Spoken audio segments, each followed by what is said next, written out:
Hello guys, welcome to our YouTube channel study with M.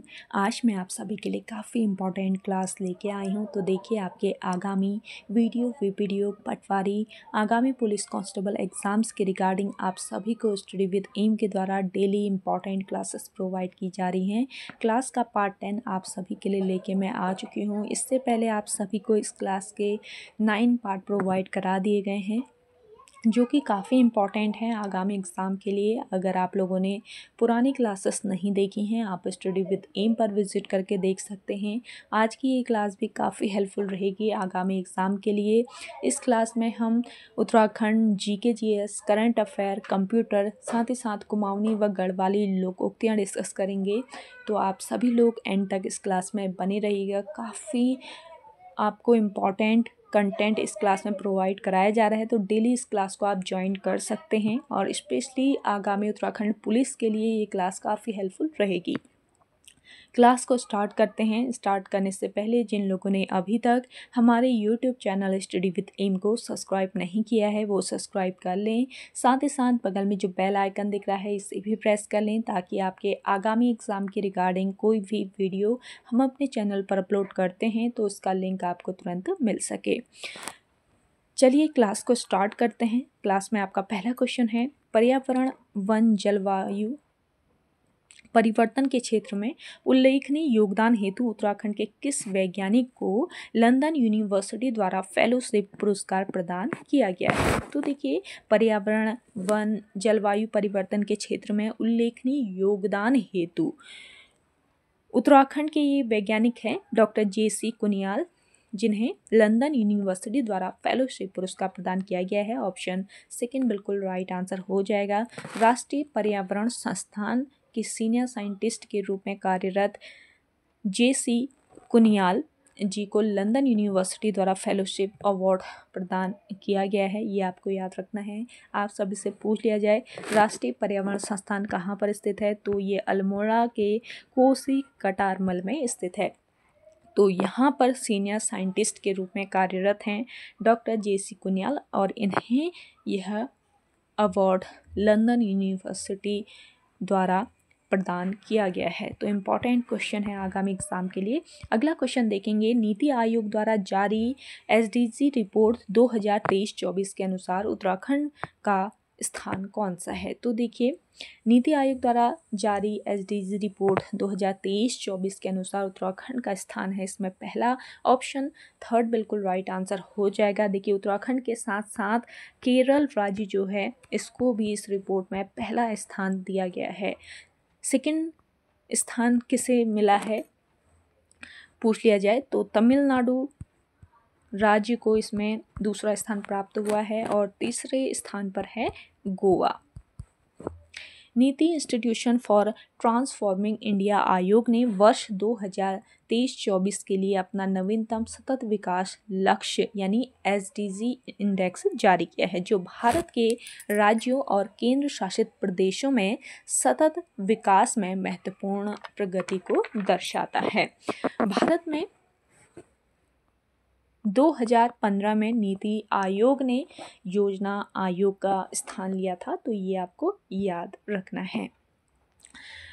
आप लोगों से पूछा जा सकता है नीति आयोग कब अस्तित्व में आया, तो 2015 में योजना आयोग का स्थान इसने लिया था। अगला क्वेश्चन देखिएगा, आरुषि निशंक को 2025 में किस श्रेणी में सम्मानित किया गया है? तो देखिए, आरुषि निशंक को सबसे शक्तिशाली महिला के रूप में सम्मानित किया गया है। ऑप्शन थर्ड बिल्कुल राइट आंसर हो जाएगा। प्रसिद्ध उद्यमी, अभिनेत्री, निर्माता और पर्यावरणविद आरुषि निशंक को 2025 में सबसे शक्तिशाली महिलाओं में से एक के रूप में सम्मानित किया गया है। इन्हें मनोरंजन और सामाजिक प्रभाव में उत्कृष्टता के लिए 2025 में कुलीन सबसे शक्तिशाली महिलाओं में मान्यता दी गई है।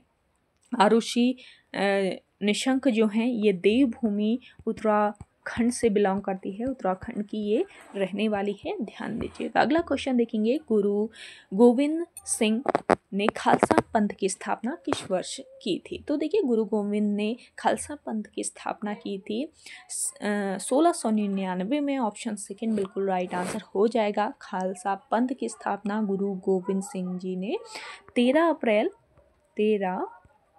अप्रैल 1699 ईस्वी में वैसाखी के दिन आनंदपुर साहिब में की थी। कहाँ पर इसकी स्थापना की गई ये भी पूछा जा सकता है।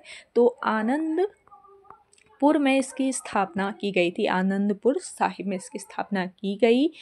और देखिए खालसा पंथ की स्थापना का जो मुख्य उद्देश्य था वो क्या था? सिखों को संगठित करना और मुगल शासकों के अत्याचारों का मुकाबला करना था। और खालसा पंथ की स्थापना सिख धर्म के इतिहास में एक महत्वपूर्ण घटना है, जिससे सिख समुदाय को एक मजबूत और संगठित शक्ति के रूप में शामिल किया गया।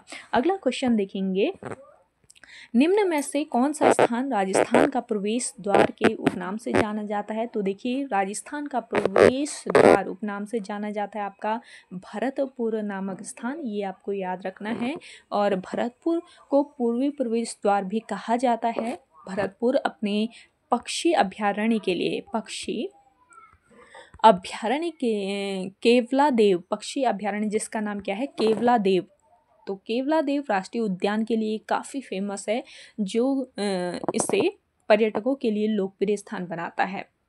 वहीं आप लोगों से क्वेश्चन पूछ लिया जाए कि राजस्थान का सिंह द्वार किससे कहा जाता है? तो राजस्थान का सिंह द्वार कहा जाता है अलवर को। अलवर को राजस्थान का सिंह द्वार कहा जाता है। अगला क्वेश्चन देखेंगे, किस मुस्लिम शासक के सिक्कों पर हिंदू देवी लक्ष्मी का अंकन मिलता है? तो देखिए करेक्ट आंसर है आपका मोहम्मद गौरी। ऑप्शन फोर्थ बिल्कुल राइट आंसर हो जाएगा। देखिए मोहम्मद गौरी के सिक्कों की मुख्य विशेषता क्या थी? उन पर एक तरफ लक्ष्मी की आकृति और दूसरी तरफ नागरी लिपि में उसका नाम अंकित होता था। इसके अलावा कुछ सिक्कों पर बैल, इसके अलावा घुड़सवार के चित्र भी मिलते हैं। तराइन के दूसरे युद्ध में पृथ्वीराज चौहान को हराने के बाद गौरी ने पृथ्वीराज के सिक्कों के समान दिखने वाले सिक्के भी जारी किए। देखिए मोहम्मद गौरी 12वीं शताब्दी में अफगान सेनापति था, जो वर्ष 1202 ईस्वी में गौरी साम्राज्य का शासक बना। तराइन का जो युद्ध हुआ था वो भी इम्पॉर्टेंट है आपका, यहाँ से भी आयोग के द्वारा क्वेश्चन पूछा जा सकता है। तो गौरी और किसके बीच? पृथ्वीराज के बीच यह युद्ध हुआ। और देखिए तराइन का जो पहला युद्ध हुआ था 1191 में, और दूसरा युद्ध 1192 में, और तीसरा जो युद्ध हुआ था वो 1215 ईस्वी में हुआ था। अगला क्वेश्चन है आपका, निम्नलिखित में से किस अंग्रेज ने 1907 ईस्वी में भारतीय राष्ट्रीय कांग्रेस के सूरत अधिवेशन में भाग लिया था? तो देखिए इस क्वेश्चन का करेक्ट आंसर हो जाएगा नेविंसन। ऑप्शन फर्स्ट बिल्कुल राइट आंसर है। वर्ष 1907 ईस्वी में भारतीय राष्ट्रीय कांग्रेस का अधिवेशन सूरत में हुआ था, जिसमें कांग्रेस जो है 2 दल, गरम दल और नरम दल में बढ़ गई थी। और इसको सूरत विभाजन भी कहा जाता है। और वर्ष 1907 ईस्वी के अधिवेशन की जो अध्यक्षता है वो किसने की थी? रास बिहारी घोष ने। रास बिहारी घोष द्वारा इस अधिवेशन की अध्यक्षता की गई थी। अगला क्वेश्चन है, सातवाहनों की राजकीय भाषा क्या थी? तो देखिए सातवाहन यानी कि सातवाहन वंश जो था, सातवाहन वंश की जो राजकीय भाषा थी वो थी प्राकृत। ऑप्शन फर्स्ट बिल्कुल राइट आंसर हो जाएगा। सातवाहन वंश जिसे आंध्र सातवाहन वंश भी कहा जाता है, प्राचीन भारत का एक महत्वपूर्ण राजवंश था ये। इस वंश ने लगभग 230 ईस्वी पूर्व से लेकर 240 ईस्वी पूर्व तक शासन किया और दक्कन क्षेत्र में शक्तिशाली साम्राज्य की स्थापना की। सातवाहन शासकों ने न केवल राजनीति रूप में महत्वपूर्ण भूमिका निभाई, बल्कि कला, संस्कृति और व्यापार के क्षेत्र में भी इन्होंने महत्वपूर्ण योगदान दिया। तो इस वंश का संस्थापक कौन था पूछ लिया जाए तो आपको याद रखना है सेमुक जो थे इस वंश के संस्थापक थे। सातवाहन साम्राज्य का विस्तार पश्चिम में गुजरात और मध्य प्रदेश से लेकर दक्षिण में कर्नाटक तक था। तो ये भी आपका महत्वपूर्ण पॉइंट बन जाता है। अगला क्वेश्चन देखिएगा, अशोक का कौन सा अभिलेख धार्मिक सहिष्णुता के सिद्धांत को समर्पित है? अशोक का ये अभिलेख है, देखिए द्वादश यानी 12वां जो अभिलेख है ये धार्मिक सहिष्णुता के सिद्धांत को समर्पित है। तो ऑप्शन 4 बिल्कुल राइट आंसर हो जाएगा। अशोक के धार्मिक सहिष्णुता का सिद्धांत उनके 12वें शिलालेख में स्पष्ट रूप से व्यक्त किया गया है और इस शिलालेख में अशोक सभी धार्मिक संप्रदायों के प्रति सहिष्णुता और सम्मान की बात करते हैं। अशोक का धार्मिक सहिष्णुता का सिद्धांत जिसे धम्म भी कहा जाता है, इस सिद्धांत को धम्म भी कहा जाता है। ये आपका महत्वपूर्ण पॉइंट है, ध्यान रखेंगे। मौर्य साम्राज्य में एक महत्वपूर्ण अवधारणा भी इसका मुख्य विचार था कि सभी धर्मों का सम्मान किया जाना चाहिए। मुख्य विचार क्या था इस अवधारणा का कि सभी धर्मों का सम्मान किया जाना चाहिए और किसी भी धर्म को दूसरे पर श्रेष्ठ नहीं माना जाना चाहिए। अगला क्वेश्चन देखिएगा, संगम युग का संबंध कहाँ के इतिहास से है? संगम युग का संबंध है तमिलनाडु के इतिहास से। ऑप्शन 3 बिल्कुल राइट आंसर हो जाएगा। संगम युग जो है ये दक्षिण भारत के इतिहास का महत्वपूर्ण काल है जो लगभग 300 ईस्वी पूर्व से 300 ईस्वी तक माना जाता है और इस युग का नाम तमिल विद्वानों की साहित्य सभाओं के नाम पर रखा गया है जिन्हें संगम कहा जाता है। संगम युग में 3 प्रमुख राजवंशों ने शासन किया था। कौन ये 3 प्रमुख राजवंश थे? एक तो था आपका चेर, दूसरा आपका चोल और तीसरा पांड्य। तो 3 प्रमुख राजवंश इस युग में थे और ये संगम युग का विस्तार कहाँ कहाँ तक था? वर्तमान में तमिलनाडु और केरल के कुछ हिस्सों सहित दक्षिण भारत। तो ये आपको याद रखना है। अगला क्वेश्चन देखेंगे, निम्नलिखित में से भारत में स्थानीय स्वशासन का अग्रगामी कौन था? ये आपका काफ़ी इम्पोर्टेंट क्वेश्चन है। तो देखिए भारत में स्थानीय स्वशासन के अग्रगामी थे लॉर्ड रिपन। ऑप्शन 1 बिल्कुल राइट आंसर आपका हो जाएगा। भारत में स्थानीय स्वशासन जिसे पंचायती राज व्यवस्था भी कहा जाता है, पंचायती राज व्यवस्था भी इसी को ही कहा जाता है, स्थानीय स्वशासन को। तो सरकार का तीसरा स्तर है ये जो गांव और कस्बों इसके अलावा शहरों जैसे स्थानीय समुदायों के मामलों का प्रबंधन करता है और केंद्र इसके अलावा राज्य सरकारों के अधीन ये कार्य करता है। इसका मुख्य उद्देश्य क्या है? इसका मुख्य उद्देश्य स्थानीय स्तर पर शक्तियों और संसाधनों का विकेंद्रीकरण करना है। भारत में स्थानीय स्वशासन का जनक कौन है पूछ लिया जाए तो आपको याद रखना है लॉर्ड रिपन। भारत में स्थानीय स्वशासन का जनक माना जाता है इन्हें, लॉर्ड रिपन को। और लॉर्ड रिपन जो हैं ये वर्ष 1880 ईस्वी से लेकर वर्ष 1884 ईस्वी तक भारत के वायसराय थे। अगला क्वेश्चन देखिएगा, आप सभी को आज का ये सेशन पसंद आ रहा है, जल्दी से आप लोग लाइक कर लीजिएगा। देखिए काफ़ी महत्वपूर्ण कंटेंट है, आप लोग इस क्लास को स्किप मत कीजिएगा। एकदम पूछे जाने वाले क्वेश्चन हैं, आयोग के द्वारा ये क्वेश्चन पूछे ही जा सकते हैं, तो आप लोग ज़रूर इनको ध्यान रखिएगा इन क्वेश्चंस को। और जितने भी की पॉइंट आप लोगों को बताए जा रहे हैं इन्हें नोट डाउन ज़रूर कर लीजिएगा। थोड़ा सा क्लास जो है वो स्पीड में चल रही है, थोड़ा सा टाइम कम है मेरे पास, तो आपका जो क्लास है वो मिस ना हो इसके लिए मैं आप लोगों को क्लास प्रोवाइड करा रही हूँ। तो आप लोग इसको माइंड मत कीजिए और जितने भी की पॉइंट आप लोगों को बताए जा रहे हैं वो नोट डाउन जरूर कर लीजिएगा। तो देखिए उत्तरकाशी में स्थित केदार ताल झील निम्नलिखित किस पर्वत श्रृंखला पर स्थित है? तो यहाँ पर आपका करेक्ट आंसर हो जाएगा थलैया सागर पर्वत श्रृंखला। केदार ताल गंगोत्री के पास स्थित है, गंगोत्री के पास थलैया सागर पर्वत श्रृंखला पर ये स्थित है। अगला क्वेश्चन देखेंगे, कुमाऊं परिषद का कौन सा अधिवेशन मुख्यतः हिंदू मुस्लिम एकता के प्रतीक के रूप में आयोजित किया गया था? तो देखिए हिंदू मुस्लिम एकता के प्रतीक के रूप में आयोजित किया गया था। कुमाऊं परिषद का तीसरा जो अधिवेशन था, तो ये आपको याद रखना है। तीसरा ये अधिवेशन था। इसकी स्थापना वर्ष 1916 ईस्वी में हुई थी कुमाऊं परिषद की। और पहला जो अधिवेशन हुआ था इसका कहाँ पर, अल्मोड़ा में हुआ था वर्ष 1917 में। इसकी अध्यक्षता की थी किसने, जयदत्त जोशी ने। जयदत्त जोशी द्वारा इस अधिवेशन की अध्यक्षता की गई। दूसरा अधिवेशन आपके 1918 ईस्वी में हुआ था, कहाँ पर, हल्द्वानी में। तारादत्त गैरोला द्वारा इसकी अध्यक्षता की गई। तीसरा अधिवेशन 1919 में कहाँ पर, कोट द्वार में हुआ, जिसकी अध्यक्षता बद्रीदत्त जोशी ने की थी। और चौथा अधिवेशन हुआ था 1920 ईस्वी में काशीपुर में और हरगोविंद पंत द्वारा इसकी स्थापना की गई थी।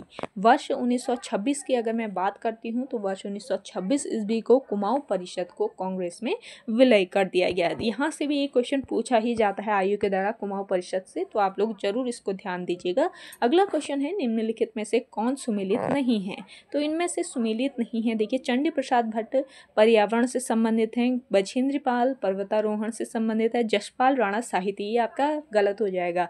जसपाल राणा जो है ये एक क्या है, निशानेबाज हैं, निशानेबाज हैं ये, बीसी खंडूरी राजनीति, ये आपका सही है। तो आपको असुमेलित यहाँ पे बताना था, तो आपका ऑप्शन थर्ड बिल्कुल राइट आंसर हो जाएगा।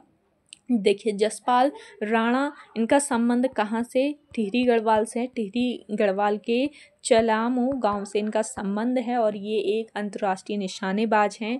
गोल्डन बॉय के नाम से ये जाने जाते हैं। वर्ष 1994 में इन्हें अर्जुन पुरस्कार से सम्मानित किया गया है। अगला क्वेश्चन है आपका, अंगुली में आटा गीला करना मुहावरे का अर्थ है। अंगुली में आटा गीला करना, इस मुहावरे का अर्थ है व्यर्थ का काम करना। ऑप्शन फोर्थ बिल्कुल करेक्ट आंसर हो जाएगा। अगला क्वेश्चन है, सासुक हातोक गुलमुल घास कुमाऊनी लोकोक्ति का अर्थ है। मोस्ट इंपॉर्टेंट क्वेश्चन है, तो इस कुमाऊनी लोकोक्ति का अर्थ हो जाएगा अनुभव शून्यता। चलिए बढ़ते हैं अगले क्वेश्चन की ओर। अगला है आपका, उत्तराखंड राज्य वित्त आयोग के प्रथम अध्यक्ष निम्नलिखित में से कौन है। उत्तराखंड राज्य वित्त आयोग के अध्यक्ष हैं कौन, आर के धर। ऑप्शन सेकंड बिल्कुल राइट आंसर हो जाएगा। उत्तराखंड में वित्त वर्ष कब प्रारंभ हुआ, पूछा जा सकता है। 1 अप्रैल से ये प्रारंभ हुआ जो आपका वित्त वर्ष है। अगला क्वेश्चन देखेंगे, निम्नलिखित में से कौन सी परियोजना शारदा नदी पर स्थित नहीं है। तो करेक्ट आंसर हो जाएगा आपका खोदरी परियोजना। खोदरी परियोजना जो है ये यमुना नदी पर स्थित है और वर्ष 1984 में इसकी स्थापना की गई थी और इसकी विद्युत उत्पादन क्षमता है 120 मेगावाट की। और ये परियोजना कहाँ पर स्थित है, देहरादून में। तो ये सभी पॉइंट आप लोग नोट कर लीजिएगा। अगला क्वेश्चन देखेंगे, भोटिया जनजाति के लोग अपने खोए हुए पशुओं का पता लगाने के लिए निम्न में से किस देवता की पूजा करते हैं। तो देखिए, भोटिया जनजाति के जो लोग हैं ये अपने खोए पशुओं का पता लगाने के लिए साईं देवता की पूजा करते हैं। ऑप्शन फर्स्ट बिल्कुल राइट आंसर आपका हो जाएगा। अगला क्वेश्चन है, किसाऊ बांध निम्न में से किस नदी पर स्थित है। किसाऊ बांध स्थित है आपके कहाँ पर, देखिए, किसाऊ बांध है आपके देहरादून में टोंस नदी पर यह बांध बना हुआ है और इसकी विद्युत उत्पादन क्षमता 600 मेगावाट है। यह आपको याद रखना है, 600 मेगावाट की परियोजना है और इसकी लंबाई 680 मीटर है।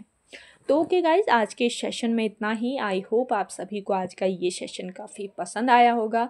अगर आप सभी को आज का ये सेशन पसंद आता है तो इस सेशन को लाइक कीजिए, शेयर कीजिए। जिन लोगों ने अभी भी हमारे YouTube channel study with M को सब्सक्राइब नहीं किया है वो सब्सक्राइब कर लें। चलिए मिलते हैं एक नेक्स्ट इंटरेस्टिंग वीडियोज़ के साथ, तब तक के लिए धन्यवाद।